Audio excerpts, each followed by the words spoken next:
السلام عليكم ورحمة الله وبركاته. برحب بكل المتابعين.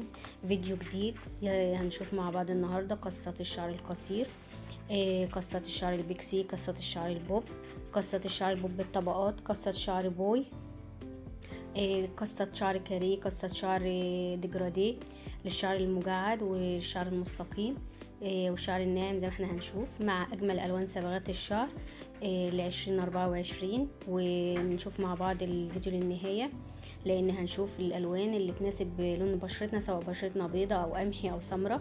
ونشوف برضو قصة الشعر اللي تمشي مع شكل الوجه، سواء وجهك بيضاوي او دائري او على شكل قلب او وشك مربع. هنشوف كل دوت في الفيديو. اتمنى تشوفوا الفيديو للنهاية، لان في افكار جميلة جدا وكتير تقدري تختاري منها اللي يناسبك ويمشي مع لون بشرتك والقصة اللي تناسب شكل وجهك. يلا بينا مع بعض نشوف مع بعض القصة هنا هيبقى شكلها ايه، ولون صبغة الشعر هيبقى ازاي، وبطريقة احترافية في الصالونات زي ما احنا شايفين. طبعا صالون منير، صالونات تانية. ونشوف اتجاهات الشعر مع القصات بتاعة الشعر جميلة جدا. هنا القصة ديت اللي هي البوب بالطبقات، اللي هي طويلة من قدام زي ما احنا شايفين، بصراحة تحفة وجميلة. هنا لون شعرها اللي هو البني الكستنائي الغامق. هنشوف هنا مع بعض القصة التانية، هنشوف هتبقى قصة ايه وماشية مع لون وشها ولا لأ، ولون الصبغة ماشي مع لون البشرة، والقصة ماشية مع شكل الوجه زي ما هنشوف مع بعض. هنا بصراحة جميلة جدا، اللي هي القصة البوب طبقات قصير، ماشية بصراحة مع شكل وجهها. هنا وشها بيضاوي، ولون لون شعرها الكستنائي غامق. هنا اللون الأحمر، درجة من درجات الأحمر البرغندي، مع قصة الشعر طبعا تحفة جميلة قوي. عفوا. هنشوف برضو القصة هنا. طبعا حبايبي ما تنسوش اللايك والشير لكل اصحابكم عشان الكل يستفيد ويوصل لاكبر عدد ممكن. ولو انت ضيفة جديدة يشرفني وجودك في القناة، يا ريت تعملي اشتراك للقناة وتفعل الجرس على الكل عشان يوصلك كل جديد من الفيديوهات الجديدة اللي بننزلها ان شاء الله. وطبعا في القناة قائمة تشغيل فيها قصات كتير وفيها الوان صبغات الشعر، ممكن برضو تشوفوها وتشوفوا الفيديوهات اللي فيها هتعجبكم برضو. ونشوف الفيديو للنهاية لان فيه افكار جميلة جدا وهتعجبكم، الاتجاهات بتاعت الشعر والقصات برضو بطريقة جميلة واحترافية وشكلها جميل، وقصات كتيرة جدا مع الوان صبغات الشعر زي ما احنا شايفين. وهستنى رأيكم في التعليقات، اكتبوا لي رأيكم في التعليقات اي قصة من ديت عجبتكم، واي لون شعر صبغة شعر عجبكم، اللون اللي عجبكم. واكتبوا لي برضو انتوا من اي بلد بتشاهدوني. هنا زي ما احنا شايفين هنشوف القصة في النهاية.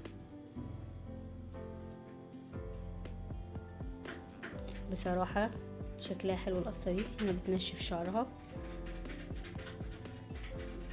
قصة جميلة.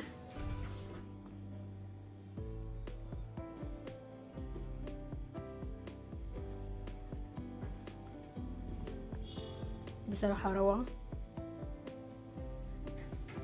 ماشية مع شكل وشها ولون الشعر الاسود. هنا الشعر اشقر، هنشوف القصة هتمشي مع شكل الوش. طبعا تقدري تختاري بقى تجددي، عايزة تجددي ستايل شعرك وتجددي اللون للشعر، صبغة الشعر لبناتنا الحلوين، كل سيدة بتحب ان هي تجدد ستايلات جديدة كتغيير. تقدري تختاري القصة اللي تناسبك، سواء لون على شكل تمشي مع شكل وشك، سواء الوش بيضاوي او دائري او على شكل مربع. وتقدري تختاري برضو لون صبغة الشعر اللي يناسبك، سواء كنت بيضة او سمرة او قمحي. هنا دي قصة شعر بوي زي ما احنا شايفين، اللي هي طويلة من قدام ومتخففة من ورا. دي بوي. وهنا شعرها الاشقر مع الكستنائي. برضو شكلها حلو، ماشية مع وشها زي ما يقولوا لايقة عليها يعني القصة دي. هنا هنشوف برضو القصة هنا هيبقى شكلها ايه.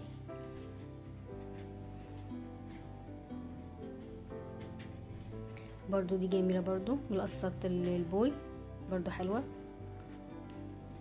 او البيكس القصير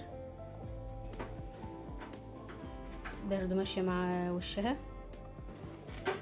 هنا وشها على شكل قلب، القصة ماشية معاه، ولون بشرتها الفاتح الابيض.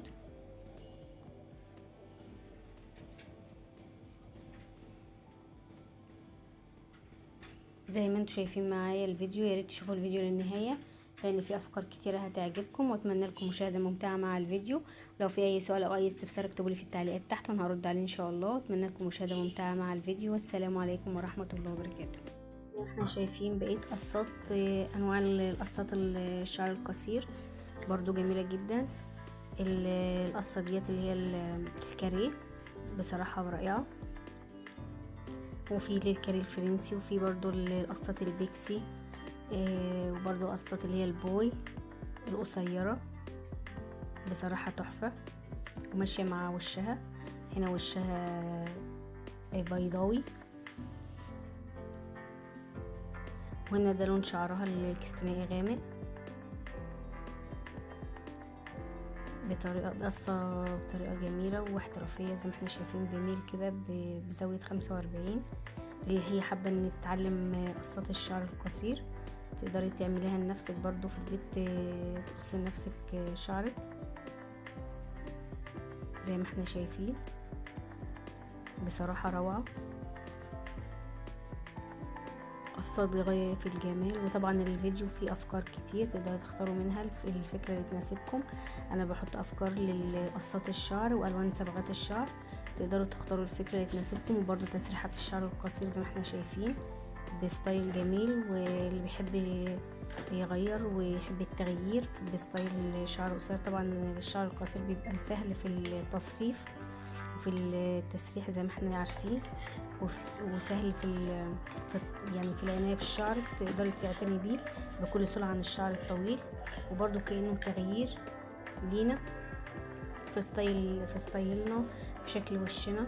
برضو القصة دي جميلة برضو، واللون تحفة اللي هو اللون البني النحاسي زي ما احنا شايفين، بصراحة تحفة جميل جدا، وماشي على لون بشرتها، يمشي مع البشرة البيضة والبشرات البيضة كلها يمشي مع اللون اللي هو البني النحاسي بدرجاته طبعا.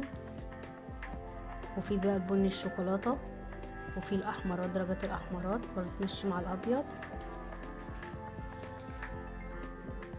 ومع البشرة القمحي والسمرة برضو.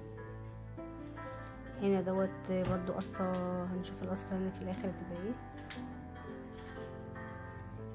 هنا شعرها الاشقر رمادي زي ما احنا شايفين مع هايلايت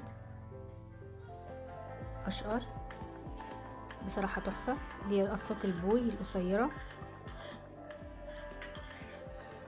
بصراحة قصات جميلة جدا. اتمنى ان الفيديو يعجبكم، وهستنى رأيكم في التعليقات، ارائكم الجميلة، اي لون من دولت عجبكم، واي صبغة اي قصة من دولت عجبتكم، ومن اي بلد بتشاهدونا.